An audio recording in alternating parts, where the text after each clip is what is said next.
Which BNP? যে BNP 2001 থেকে 6 সালের একটা নেক্কারজনক শাসন ব্যবস্থা কায়েম করেছিল, অত্যাচারের সীমাহীন শাসন ব্যবস্থা। হাওয়া ভবনের কথা কিন্তু আমরা ভুলি নাই। আমরা কিন্তু আমি বলি, এক একটা মব হচ্ছে তারেক রহমান নিজে দেশে আসার ব্যাপারে নিরাপত্তাহীন হয়ে পড়বে। বিএনপির যে নোংরা অতীত আছে সেটা আমরা মনে করতে চাই না, যে ভবিষ্যতে ক্ষমতা হবে। কিন্তু নোংরা অতীত যখন সামনে চলে আসবে, এই বিএনপি উত্তর দিতে পারবে না। হ্যাঁ, 2001 থেকে 6 তারা যা করেছিল সেগুলো কিন্তু এখন সারফেসে আবার আসা শুরু হবে। বিএনপির কিন্তু মুখের মধ্যে কালিমা লিপ্ত হবে, বিএনপির মুখে কাদা ছোড়া হবে। যে বিএনপি এই দেশে গুম শুরুই করেছিল কিন্তু জামাতে ইসলামী, তাদের আলবদর বাহিনী দিয়ে, পাকিস্তান সেনাবাহিনী। এ- শিল্পী সমিতির সভাপতি, শিল্পী না, কি যেন, নাট্য শিল্পী সমিতির সভাপতি বা অভিনয় মামুন শিল্পী রশিদ। সমিতি, অভিনয় শিল্পী সমিতির ওনারা এটা নিন্দা করেছেন। কিন্তু কোন ব্যবস্থা হয়েছে? কেউ বলতে পারবে বিএনপি ওই ওই কর্মীদের বিরুদ্ধে ব্যবস্থা নিয়েছে? বিএনপি মিরপুরে যে এই যে বৈষম্য বিরোধীর সাথে মিলে যে পুলিশ ইন্সপেক্টরকে পিটাইলো, সিটিং, মানে একজন পদে, মানে সিভিল ড্রেসে ছিল, তারা পিটাইলো, তার মোবাইল টোবাইল ছিনতাই করে নিয়ে গেল, কোনো ব্যবস্থা নিচ্ছে? নেয় নাই। সেনাবাহিনীও কোনো ব্যবস্থা নেয় নাই। হ্যাঁ, 2001 থেকে 6 তারা যা করেছিল সেগুলো কিন্তু এখন সারফেসে আবার আসা শুরু হবে। বিএনপির কিন্তু মুখের মধ্যে কালিমা লিপ্ত হবে, বিএনপির মুখে কাদা ছড়া হবে। যে বিএনপি আজকে যে কাজগুলো করেছে, বিএনপি 2006-7 যে কাজগুলো করেছে, এখন কিন্তু এগুলা বের করার সময় এসে পড়ছে। বিএনপি সাবধান হওয়া উচিত যে 2006-7 যে নোংরামি গুলো করেছে, দিকে ভবিষ্যতে ক্ষমতায় যাওয়ার কথা বলছে। নাসিরুদ্দিন পাটোয়ারি বলছে যে বিএনপি 100 আসনও পাবে না। আমি সেটা 50-40টা বলছি না, আমি সেটা বলছি না। কিন্তু বিএনপি যে এই 16-17 বছরে ধরেন ধোয়া তুলসী পাতা হয়েছে, বা দুধ দিয়ে ধুয়ে ওনারা ওনাদের অন্যায়গুলো আমরা ভুলে যাওয়ার চেষ্টা করতেছি, এগুলো কিন্তু রিসারফেসড হবে। এগুলা কিন্তু এই কর্মকাণ্ডের কারণেই কিন্তু এগুলো রিসারফেসড হবে। বিএনপির এই আচরণগুলো তাকে আবার সেই 2001-এর এবং 2000 ওই সময়কার, 2001 থেকে 6 সময়কার ওনারা যা করেছিলেন, যে অন্যায় অত্যাচার মানুষের উপর করেছিলেন, যে ঘুষ দুর্নীতি করেছেন, যে মানুষকে, আপনার বিএনপির সময় আপনি মনে আছে যে এই হুসাইন মোহাম্মদ এরশাদের সংসার পর্যন্ত ভেঙে দেওয়া হয়েছিল, রাইট। তার বউকে ধরে নেওয়ার জন্য চেষ্টা করা হয়েছে, এবং সে ভদ্র মহিলা, ওনার নাম কি যেন ছিল, বিদিশা উনি আত্মহত্যা করতে চেয়েছিলেন। ছাদে টিভিতে উঠে গেছে। লাইভ হয়েছে, টিভিতে লাইভ হয়েছে। এইসব নোংরামির কথা কিন্তু মানুষ মনে পড়ে যাবে মানুষের, বা মনে পড়ে যাচ্ছে বিএনপির এই কর্মকাণ্ডের কারণে। দেখেন, বৈষম্য বিরোধী ছাত্র বলতে বলতে আমরা ফাইনালি কি পাচ্ছি? আপনি যখন মিরপুরের টর্চার সেলের কথাটা আসলো বা ফাঁস হলো, সেখানে দেখা গেল কি, বিএনপি নেতারা এই এই এদেরকে দিয়ে এই কাজগুলি করাচ্ছে। কি কারণে? ব্যবসা দখল করার জন্য, ফুটপাত দখল করার জন্য, বাস স্ট্যান্ড দখল করার জন্য, টেম্পো স্ট্যান্ড দখল করার জন্য এগুলো করে যাচ্ছে। তো এগুলো কিন্তু বাইর হচ্ছে, কিন্তু বিএনপির যে নোংরা অতীত আছে সেটা আমরা মনে করতে চাই না, যে ভবিষ্যতে ক্ষমতা হবে। কিন্তু নোংরা অতীত যখন সামনে চলে আসবে, এই বিএনপি উত্তর দিতে পারবে না। আমি বলি, এক একটা মব হচ্ছে তারেক রহমান নিজে দেশে আসার ব্যাপারে নিরাপত্তাহীন হয়ে পড়বে। আমি বিশ্বাস করেন, কারণ তারেক রহমান তো সারা জীবন ক্ষমতায় থাকবেন না। তিনাকে আবার ওনার ওনার মায়ের বাসা, ওনার মা তিনাকে বলতেন, এনা বলতে এইভাবে শব্দ, মানুষকে তুচ্ছ তাচ্ছিল্য করে কথা বলতেন। সে তিনারও কিন্তু একই রকম হবে। উনি দেশে থাকতে পারেন, দেশ থেকে চলে যেতে হবে, আর না হলে কিন্তু এই পরিণতি হইতে পারে। আমি মানে এটা বলছি না, আমি কাউকে হুমকি দিচ্ছি বা ধামকি দিচ্ছি, বিষয়টা এটা না, বাট এটা আমি ট্রু, বলছি এটা যে ট্রু, এটা এটা ট্রু টিট বাস্তব। For tat. এবং আপনি নিউটনের যদি থার্ড যদি আপনি কি বলে, তৃতীয় থার্ড ল, সূত্র। আপনি, হ্যাঁ, তো ওটা যদি বলেন, আপনি যা করবেন আপনার প্রতি, এবং পৃথিবীতে তাই হচ্ছে, পৃথিবীতে তাই হয়, যা করবেন তার পরিণতি আপনাকে ভোগ করতে হবে। আ- বিশেষ করে বাংলাদেশের মতো গরিব জায়গাতে তো অবশ্যই। হ্যাঁ, তো দেখেন, আমি আরো একটা বলে যে পুলিশকে আমি আর্মির ভূমিকার কথা বললাম, বিএনপির ভূমিকার কথা, পুলিশেরটা দেখেন। 21শে জুনের তাদের 12ই জুন তাদের সদস্যকে পিটানো হইলো, অথচ এই পুলিশেরই একজন অফিসার ধানমন্ডিতে কিন্তু মব ঠেকিয়েছে এবং তাকে পুরস্কার দেওয়া হলো। হ্যাঁ, সেই এই জাস্ট কয়েকদিন আগে, এটা হলো কোন দিন, এই যে ইনামুল হক, এই 2-3 দিন আগে ইনামুল হক, যিনি এআইজি মিডিয়া, 21 তারিখে, 21 তারিখে তো, হ্যাঁ, খুব সম্ভবত এসছে, আমি তারিখটা ভুলে গেছি লিখতে। জাস্ট বলছেন, পুলিশ সদর দপ্তর থেকে যে স্টেটমেন্টটা সেটা রিড আউট করেছেন এবং বলছেন, আইন নিজের হাতে তুলে নেওয়ার কোনো সুযোগ নাই, যে কোনো প্রয়োজনে পুলিশকে অবগত করুন, পুলিশ তাৎক্ষণিক আইনানুগ ব্যবস্থা গ্রহণ করবে। তো পুলিশকে তো অবহিত করছে, পুলিশের পাশে দাঁড়ায় মানুষ ওই বিএনপি নামধারীরা সিসি কে পিটাইছে, গায়ে হাত তুলছে, থাপ্পড় দিছে গালে, একজন মুক্তিযোদ্ধার গালে থাপ্পড় মেরেছে। এই যে ঘটনাগুলো, আমার বিশ্বাস করেন, যখন আমি বিভিন্ন মানে স্বাধীনতা সংগ্রামের বিভিন্ন গল্প উপন্যাস পড়ি, আপনি যদি আলবদরদের কাজ আছে না, আলবদররা এরকম করেই কিন্তু আমাদের বুদ্ধিজীবীদেরকে উঠিয়ে নিত। আপনি সবাই এখন গুম গুম করে, গুম কোথা থেকে এসছে, গুম শব্দ কোথায় হয়েছে রে ভাই? সেই 1971-এ যখন আমাদের বুদ্ধিজীবীদের গুম করা হয়েছিল, তাদের লাশ পাওয়া গেছিল ইয়াতে, কি বলে, বধ্যভূমিতে, মিরপুরে, মোহাম্মদপুরে। গুম তো তখন হয়েছে রে ভাই। এই গুমের নায়ক কারা? এই গুম গুমের শুরু করেছে নায়করাই তো জামাতে এখন ইসলামী।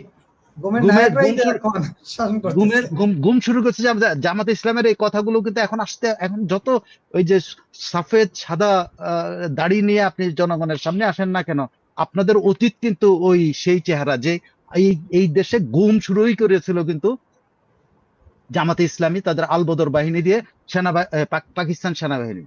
এই দেশে হত্যাকাণ্ড যেগুলো হয়েছে, বুদ্ধিজীবীদের হত্যাকাণ্ড, সেগুলো কে করেছে? এই জামাতে ইসলামী করেছে।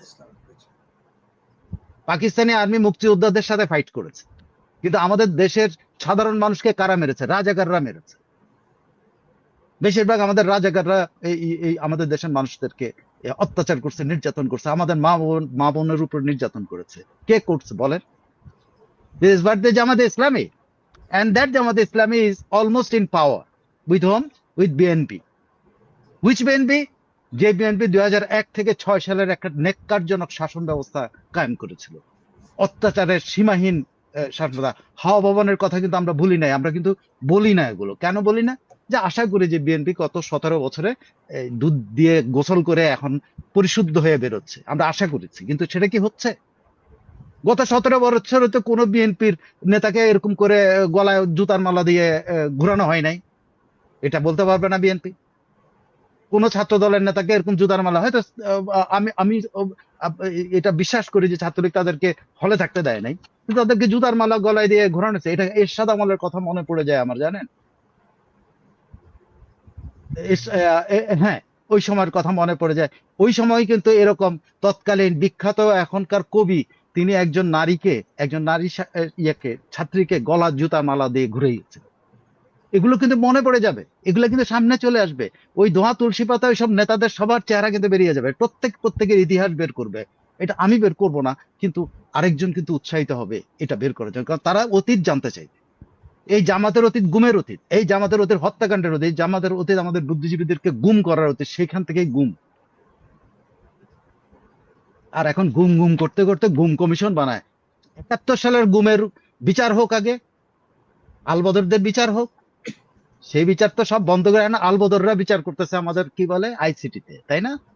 আলবদররা বাদী, আলবদররা বিবাদী, মানে বাদী বিবাদীর সবকিছুই ওনারা, ওটা পুরো, ইভেন বিচারকটা পর্যন্ত আলবদর বা আলবদরের সমর্থক। কথাবার্তা শুনেন, ঠিক ডেঞ্জারাস কথাবার্তা বলে। মানে উনি ইনভাইট করতেছেন কালকে উনি ফাঁসি দিয়ে দিবেন, এরকম মনে হচ্ছে রায়টা ওনার মুখের মধ্যে তৈরি হয়ে আছে।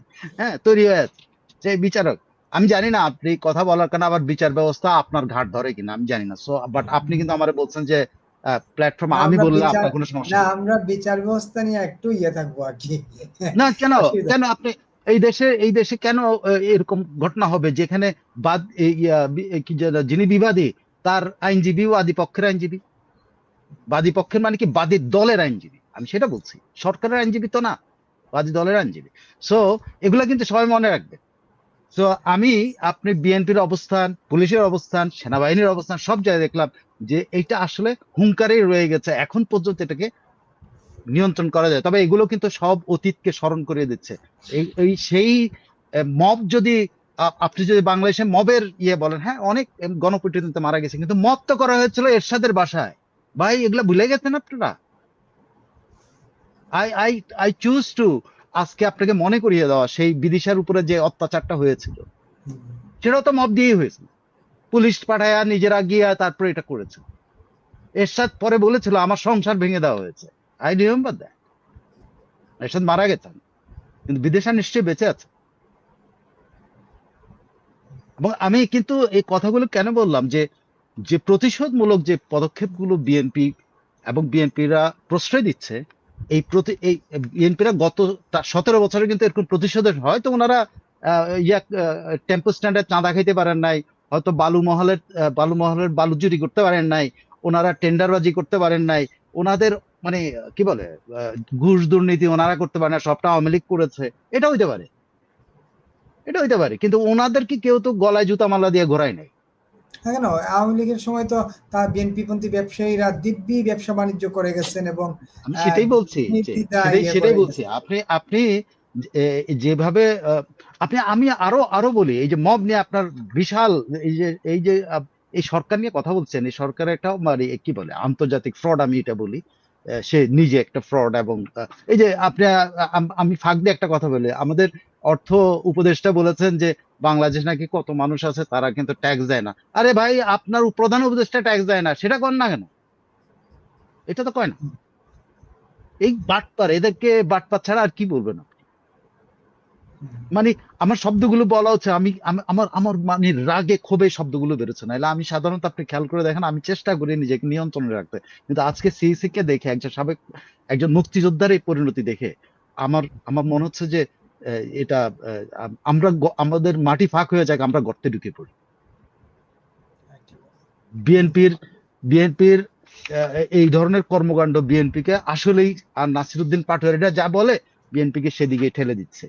আপনি মাহফুজ, এই যে সরকার, এখন সরকার বাকি এতক্ষণ বললাম আমাদের সেনাবাহিনীর হুঙ্কারের কথা বললাম, পুলিশের হুঙ্কারের কথা বললাম, তারেক রহমানের হুঙ্কারের কথা, তারেক রহমানের নেতাদের হুঙ্কারের কথা বললাম। এবার আসেন সরকারের ভিতরে তথ্য উপদেষ্টা কি বলেছিলেন, কোট করি আমি আপনাকে।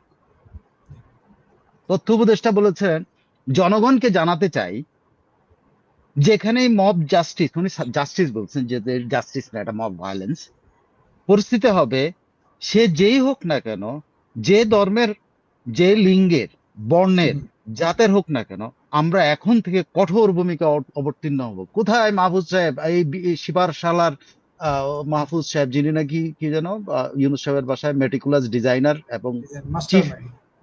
চিফ মাস্টার মাইন্ড বা হোয়াট এভার, হ্যাঁ, এখন থেকে কঠোর ভূমিকা অবতীর্ণ হবো। এখন থেকে যে কোনো ধরনের মব জাস্টিসের বিরুদ্ধে সরকার কঠোর অবস্থানে যাবে। যিনি মব জাস্টিস করবে না, তাকে আইনের আওতায় আনা হবে। কোথায় সে হুঙ্কার? আমি সব পক্ষের কথা বললাম। আওয়ামী লীগ তো পলাতক, আওয়ামী লীগ তো পালায় গেছে, ঠিক আছে? আওয়ামী লীগ যদি আহ, আহ, আহ, কি বলে মেরুদণ্ড থাকতো, তাহলে আওয়ামী লীগ আজকে এই এই যে একজন মুক্তিযোদ্ধার পথে এটা একটা প্রতিবাদ হলেও করতো, করে নাই। তো এটাও আওয়ামী লীগের একটা, আওয়ামী লীগ যে দলটা মুক্তিযুদ্ধের নেতৃত্ব দিচ্ছে, তাদের এই নেতাদের বা তাদের কর্মীদের এহেন কি বলে নির্লিপ্ততা, মানে আমার আশ্চর্য করে। আমি আমি সত্যি আহ, আমি বিপুল, আমি আপনার এখানে আমি আর কারোর বিরুদ্ধে কোনো কথা বলতে চাই না। জাস্ট আমি যে তথ্যগুলি দেওয়ার, আমি আপনার জানা, আমি অনেক কিছু আরো বলতে পারতাম, কিন্তু আমি চাই না যে এগুলো আহ, কি বলে কেউ মনে করুক আমি ইচ্ছা করে কথাগুলি বলছি। আমি কিন্তু কোট আনকোট সবাইকে কোট করে কথাগুলি বলছি, ঠিক আছে? Thank you.